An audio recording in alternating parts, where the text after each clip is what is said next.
Барыңыздарга салам, урматтуу катталуучулар. Кайрадан сиздер менен мен Бекжан Турабеков, жалпы практикалык врач. Бүгүн сиздер менен сүйлөшө турган тема Кыргызстанда өтө актуалдуу болуп жаткан кош бойлуулар үчүн кандай витаминдер керектелет. Көп катталуучулар ушул суроону бергендиктен ушул темада сиздерге кыскача видеоролик тартуулоону туура көрдүм. Анда кеттик. Өзүңүздөр билгендей эле азыркы учурда көптөгөн компаниялар, көптөгөн фарм компаниялар, сетевой маркетингтер өздөрүнүн ар кандай продукцияларын кош бойлуу аялдарга сунушташып келет. Бирок мультивитаминдерди жана ошондой биологиялык активдүү кошулмаларды ичүү кош бойлуу аялдар үчүн жана алардын түйүлдүктөрү үчүн өтө коркунучтуу болушу мүмкүн. Ошол себептүү сиздерге кеңешим Прегнат, Релевит, Ротафер жана башка ушундай сыяктуу биологиялык активдүү кошулмаларды жана башка бир сетевой маркетингтердин витаминдерин такыр ичпөөнү сунуштайм. Анткени бул биологиялык активдүү кошулмалар клиникалык изилдөөдөн эч кандай өткөрүлгөн эмес, дарылык эффекти далилденген эмес. Ошол себептүү аларды колдонуу ден соолук үчүн зыяндуу болушу мүмкүн. Бирок кош бойлуу аялдар үчүн жана алардын түйүлдүгү үчүн керектүү болгон 2 витамин жана 3 микро-макро элементтер бар. Мен сиздерге бүгүн ушул 5 нерсе тууралуу кыскача баяндап берем. Анда эмесе видеону толук аягына чейин көрүп, видео жакса лайк басып, башкалар менен сөзсүз түрдө бөлүшүп коюңуз. Анда кеттик. Мен сиздерге сунуштай турган биринчи витамин бул фолиевая кислота. Фолиевая кислота тууралуу кенен маалыматты менин витаминдер тууралуу чындык аттуу китебимен окусаңыздар болот. Кош бойлуулар үчүн фолиевая кислотанын профилактикалык дозасы 400-800 микрограмм күнүмдүк дозасы. Ал эми эгер фолиевая кислотанын жетишсиздиги байкала турган болсо, анда сиз сөзсүз түрдө гинеколог менен кеңешип, күнүнө 1 миллиграммдан 4 миллиграммга чейин кабыл кылсаңыз болот.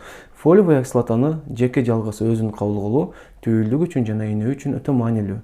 Негизи эле бардык аялдарга фолиевая кислотаны профилактикалык дозада ичип турууну сунуштайм.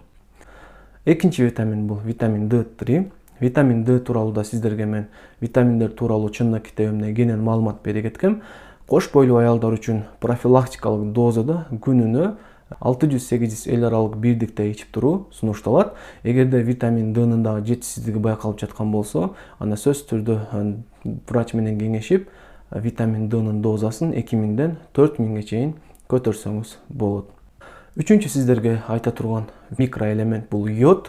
Йод дагы бала үчүн өтө маанилүү. Анткени дегенде бала түйүлдүк йодко өтө муктаж болот. Ошол себептүү кош бойлуу учурда профилактикалык дозада 250 микрограмм йод кабыл алып туруу түйүлдүктүн мыкты деңгээлде өрчүүсүн камсыздайт. Эгерде йоддун жетишсиздиги сиздин организмде байкалган болсо, анда күнүнө 500 микрограммдан баштап 1100 микрограммга чейин йодду кабыл кылсаңыз болот. Андан кийинки кош бойлуу айымдар үчүн эң керектүү болгон нерсе бул омега-3. Омега-3 каныкпаган май кислоталарына кирет. Адам организми үчүн жана түйүлдүктүн мыкты деңгээлде өрчүүсү үчүн, мейизинин мыкты деңгээлде өрчүүсү үчүн өтө керектүү болуп эсептелет. Сиздерге сунушум жумасына 3 жолу майлуу балык жеп турганга аракет кылыңыздар. Эгер дагы мүмкүнчүлүк болбой жатса, анда 600-800 миллиграммдагы омега-3 күнүнө кабыл кылып турушуңуздар керек. Андан кийинки акыркы биздин макроэлемент бул темир болуп эсептелет. Көпчүлүк айымдарда темирдин дагы жетишсиздиги байкалат. Эгер сиз профилактикалык дозада кабыл алууну кааласаңыз, күнүнө 30 миллиграмм темирди кабыл алып турсаңыз болот. Эгерде темирдин жетишсиздиги байкалса, сөзсүз түрдө дарыгер менен кеңешип, дозировкасын аныктаңыз. Мынакей урматтуу катталуучулар, демек кош бойлуу айымдар үчүн эң керектүү болгон 5 нерсе бар экен. Ал эмне экен? Ал фолиевая кислота, витамин D3, омега-3, темир жана йод экен. Ушул 5 нерсени өз-өзүнчө кабыл кылууну баарыңыздарга сунуштайм. Бирок ушул 5 нерсени бир витаминге бириктирип койсо, ал нерсени кабыл кылууну сунуштабайм. Анткени булар бири-бири менен бириккенде булардын сиңимдүүлүгү жана таасири дагы азаят. Ошол себептүү өз-өзүнчө кабыл кылууну сиздерге сунуштайм. Сиздер менен болгон мен Бекжан Турабеков. Эгерде сизге ушул видео жаккан болсо, сөзсүз түрдө лайк басып, башкалар менен сөзсүз түрдө бөлүшүп коюңуз. Сак саламатта туруңуз.